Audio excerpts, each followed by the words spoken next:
Good morning, Breakfast Clubbers. I'm in Dublin today. Yep, I'm in Ireland. I'm on the world famous Grafton Street. I'm checking out this place behind us. It's Bewley's Cafe. Do a full Irish breakfast. So we're going to see what it looks like. Let's go.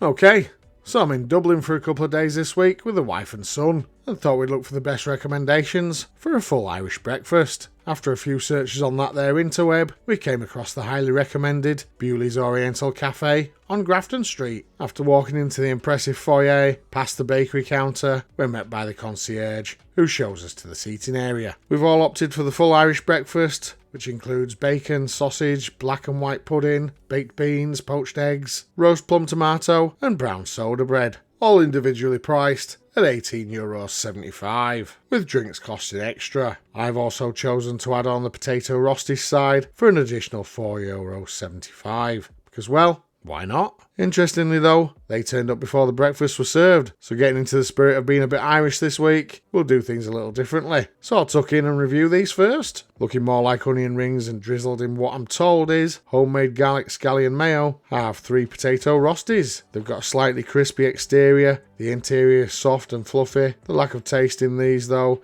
is somewhat made up for by the garlic scallion sauce. Overall, they're nothing special and a little disappointing considering the extra cost of €4.75. Score 5 out of 10. With the side dish out of the way, it's time to see how the main breakfast stacks up.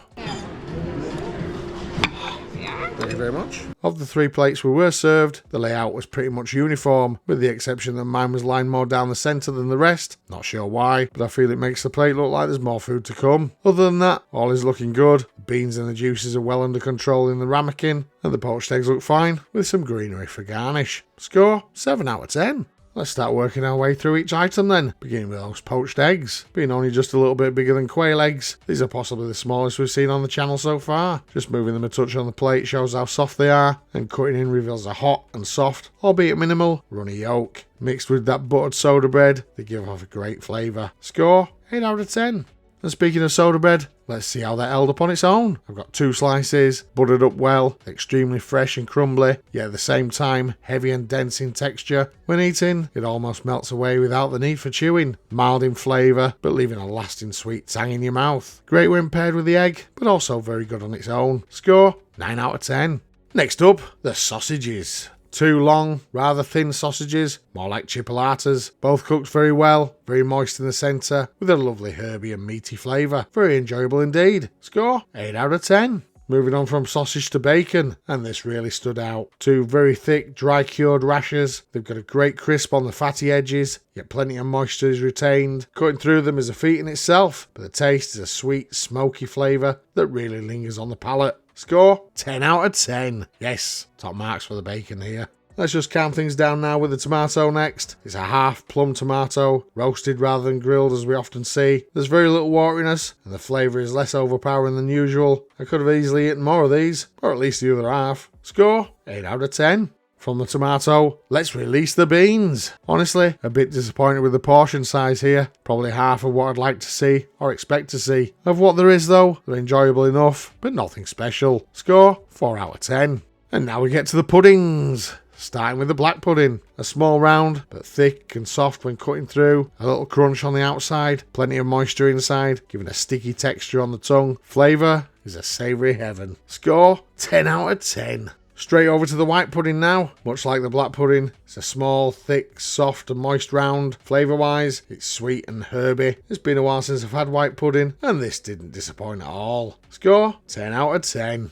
My son, not being a fan of either of the puddings, graciously offered his to mum and dad, so we both had an extra half slice each. Just a quick note to say, if you're enjoying this video, please hit that like button and subscribe for more honest reviews every week. You can also join our Facebook group, where you can share photos of your full English efforts and get the discussion going. Now let's weigh things up on value for money. With a base price of €18.75, which is around £16.24, depending on the exchange rate of the day, and drinks extra, on the face of it, this could easily score low.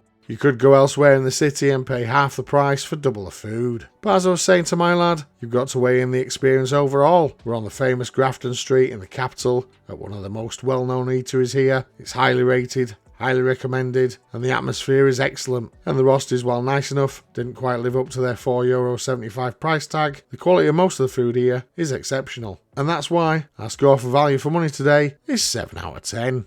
Let's just quickly brush over the missing items then. The only thing I'd expect to see on the plate that wasn't there today would have been mushrooms. So, in the interest of fairness, we do dock that 1 penalty point.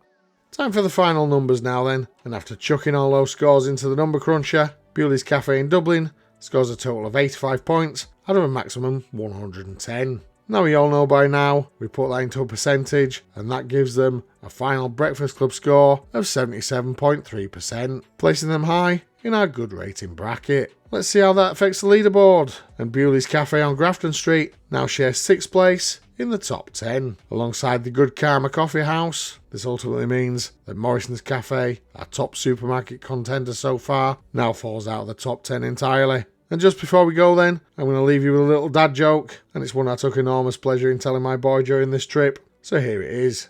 Why is the capital city of Ireland so big? Because it keeps doubling. Yep, I'm here till Thursday. Well, after that, all that's left to say is may your bacon be crispy, your fried bread golden, and your yolks runny. Thanks for watching. Bye for now. So that was our breakfast here this morning at Bewley's on Grafton Street in Dublin. Really enjoyed that one. Hope you did. Thanks for watching. Bye for now.